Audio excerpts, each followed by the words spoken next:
सही शब्द क्या है पत्नी के लिए? जोर से। अर्धांगिनी, मेरी धर्म पत्नी।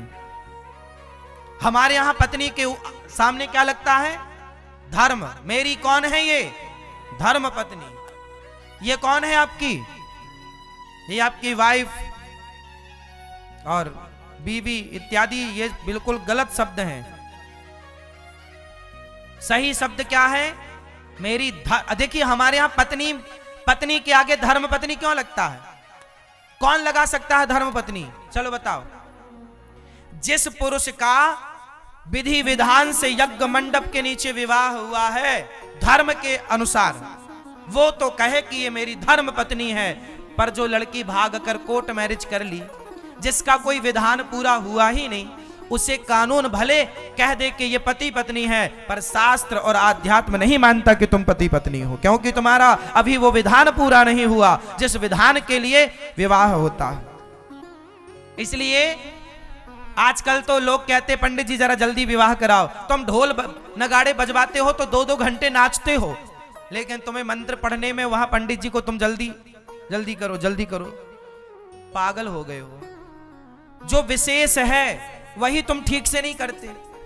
तुम शादियों में सारा खर्चा करते हो, बड़ी पार्टी में बड़ा बैंड पार्टी, बड़ा सब शराबों की लोग आजकल पार्टी देते हैं। एक तरफ शराब भाई पियो। अब ये यज्ञ था, विवाह क्या है? एक प्रकार का जोर से यज्ञ। लेकिन आजकल उस यज्ञ में आपने दारू की दुकान खोल रखी है, शराब की दुकान खोल लेते हैं लोग। आओ, सारे मेहमानों को पेट भर शराब पिलाई जाती है।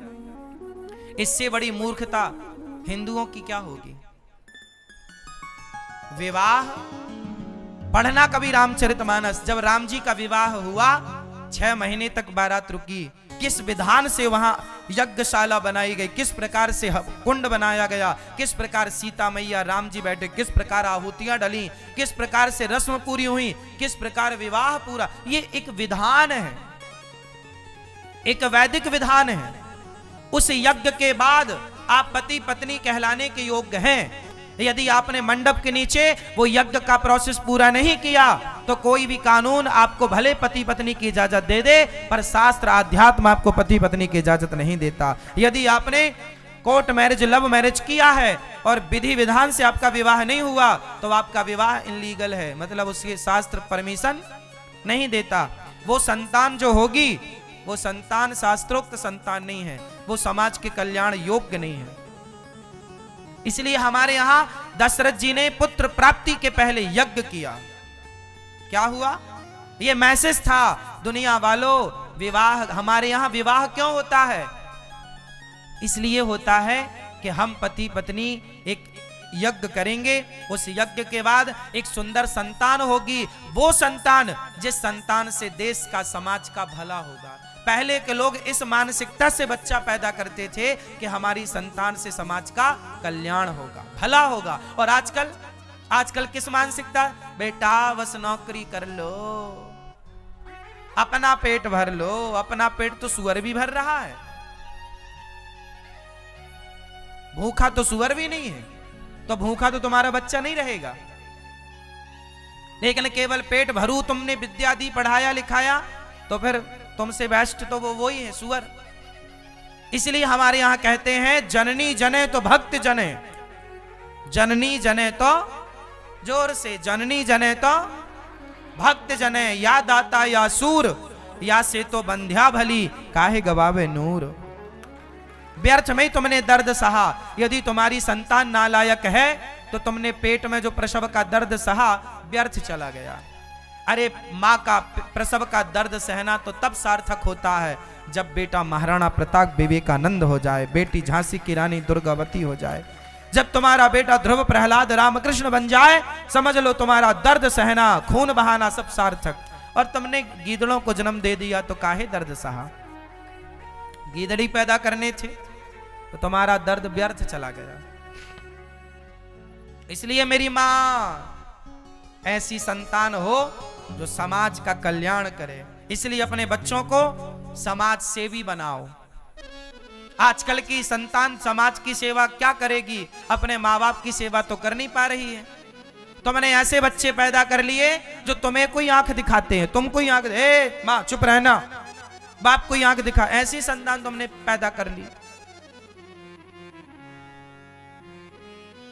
अब लो, इसलिए ये सब बिना यज्ञ वाली संतान है। उद्दंड, ये शादी तुम लोगों ने कर ली, पता ही नहीं क्यों कर ली, इसलिए पता ही नहीं कुछ, इसलिए कर ली लो, इसलिए संतान ऐसी बौरा रही है। बच्चे शराब पी रहे हैं, छोटी छोटी उम्र में गुटखा तंबाकू खा रहे हैं, गलत रास्ते पर चल रहे हैं, मुन्नी बदनाम हुई सुन रहे हैं, शीला की जवानी सुन रहे हैं। अब यही सुनेंगे, मोबाइलों में वो गलत गलत चीजें देख रहे हैं। अब बिना यज्ञ के तो यही होगा ना साहब, बिना विधान के तो यही होगा, जब ठीक से विधान नहीं होगा किसी। इसलिए विवाह करना अपनी बेटी का तो थोड़ा विधि विधान में ध्यान देना मेरी मां। विधि विधान नहीं होगा, आजकल विधि विधान नहीं हो रहा, इसलिए शादी हुई 2 साल बाद तलाक, 2 महीने बाद तलाक, 2 हफ्ते बाद तलाक। क्यों ऐसा हो? आज तलाक के केस ज्यादा हैं, हाँ या ना?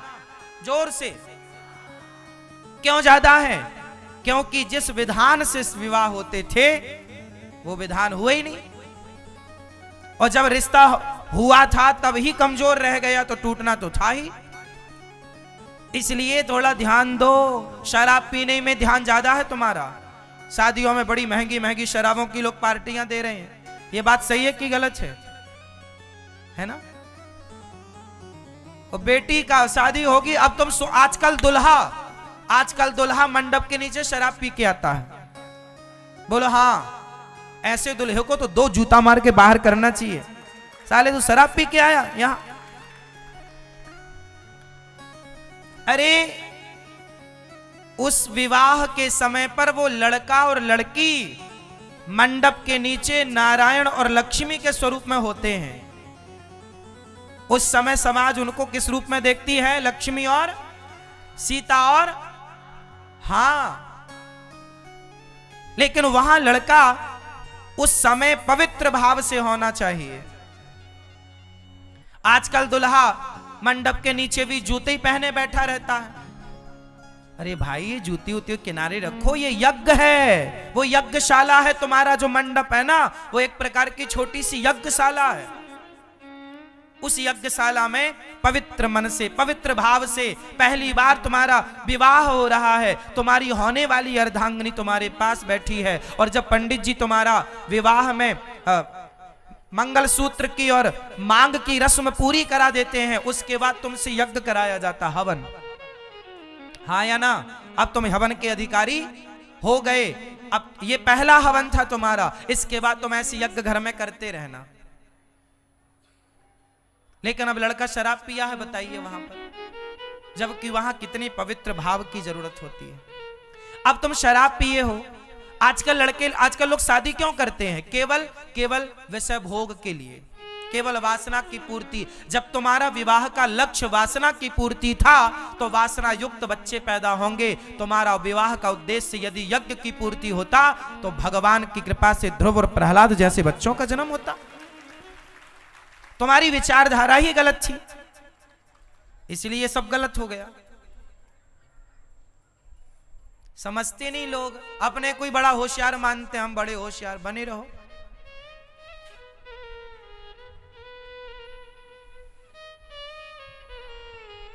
विधान रखो मेरी मां, विधि विधान जरूरी है। विवाह कोई मजाक नहीं है, संस्कार है। 16 संस्कारों में एक विवाह, पाणी ग्रहण संस्कार बोलते हैं। बेटी का ब्याह करने निकले हो कि मजाक करने निकले हो? अपने छोरा को समझाओ, शराब पी के मंडप में ना जाना। बाप हो ना, 2 जूता मारो मूर्ख को।